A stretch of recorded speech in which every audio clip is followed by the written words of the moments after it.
तो देश की जनता को हमारा सलाम है और आज यहाँ पे हम सीखने वाले हैं फॉर लूप। हालांकि फॉर लूप के बारे में मैंने तुम लोगों को पहले भी बताया हुआ है, लेकिन आज हम जरा करेंगे थोड़े बहुत प्रैक्टिकल्स ताकि तुम इसे समझ जाओ। सोचो, तुम्हारे घर में फॉर लूप हमेशा चलते रहता है। फॉर लूप का अर्थ है, ये मम्मी की वो पावर है जिसमें वो आपको बार बार बोलती है, बेटा पढ़ ले, बेटा पढ़ ले, बेटा पढ़ ले, पढ़ ले, पढ़ ले। तो अब यहाँ पे क्या है कि मम्मी दिन में बोल रही है 10 बार, हर बार, बार बार क्या बोल रही है, पढ़ ले, पढ़ ले बोल रही है। लेकिन पाइथन की हेल्प से हम मम्मियों का ये काम आसान कर सकते हैं और मम्मी की इस पावर को हम बोल सकते हैं फॉर लूप।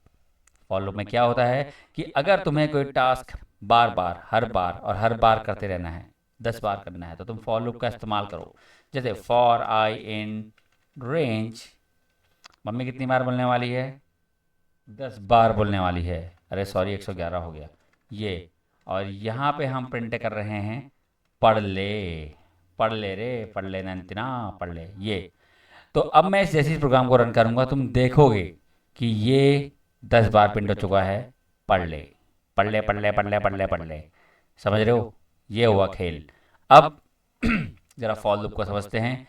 ये फॉर लूप है और इस फॉर लूप का ये फॉर क्या है, कीवर्ड है। आई इसमें वेरिएबल है। इन हमारा एक मेंबरशिप ऑपरेटर है जिसमें हम आगे चल के कुछ प्रोग्राम करेंगे, कुछ दिखा देंगे तुम्हें इसमें यार, ठीक है। रेंज एक ऐसा फंक्शन है जो फॉर लूप का है और उसके अंदर हम वो टर्म्स डालते हैं कहाँ से कहाँ तक हमारा फॉर लूप चलेगा।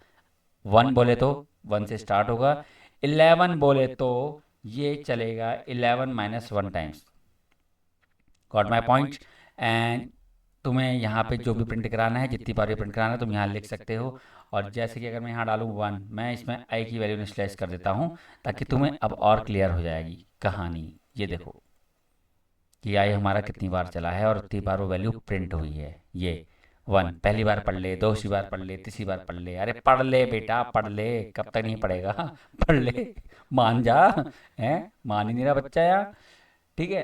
तो फॉर लूप तो मैंने, मेरे ख्याल से तुम्हें समझ में आ गया होगा।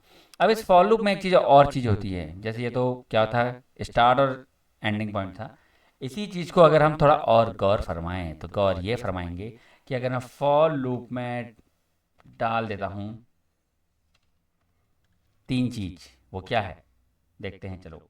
फॉर आई इन रेंज 1 डाला मैंने, कहाँ से वो स्टार्ट होगा, 11, कहाँ तक जाएगा तो 10 तक जाएगा।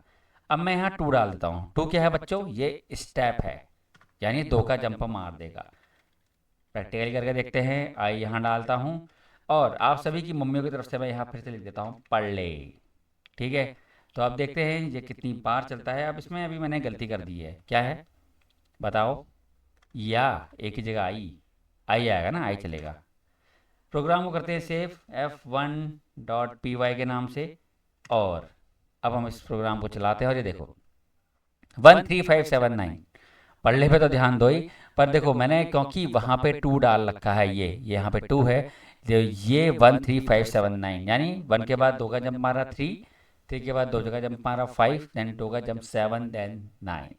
तो I think that this tutorial is enough for you to understand much better. And इसकी हेल्प से तुम बनाओगे प्रोग्राम किसी भी टेबल को प्रिंट करने का, ठीक है। आ गया तो ठीक है, नहीं आया तो मैं अगले ट्यूटोरियल में बता ही दूंगा। पर इसको अपना होमवर्क समझो और आराम से करो, समझ गए। मिलता हूँ फिर कभी, तब तक के लिए बाय बाय।